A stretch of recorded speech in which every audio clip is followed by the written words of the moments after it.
গল্পের নাম এক ফোঁটা হালাল আয়ের বরকত। রফিক গ্রামের এক ছোট্ট বাড়িতে তার মায়ের সাথে থাকত।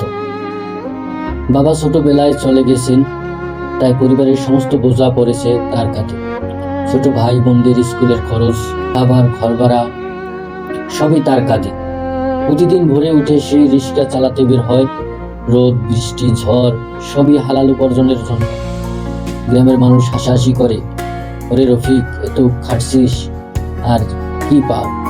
কিন্তু রফিক কেবল মৃদু হাসে। তার মনে শান্তি, কারণ সে জানে যা আসে তা আল্লাহর পক্ষ থেকে আসে। এক বিকেলে হঠাৎ ঝড় পড়ল, রিক্সার চাকা আটকে গেল, শরীর ভিজে গেল, ঠান্ডায় কাঁপছে।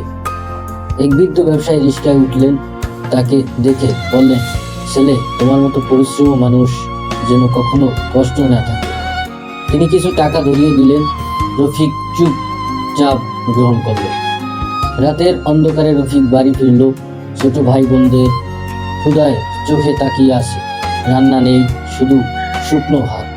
মায়ের অসুস্থ হাতে ভরা দিয়ে সে বুঝল আজও তারা হালাল পরিশ্রম কোনো নিরর্থক হয়নি। রফিক জানে এই কষ্ট, এই ধৈর্য সবই আল্লাহর পরীক্ষা।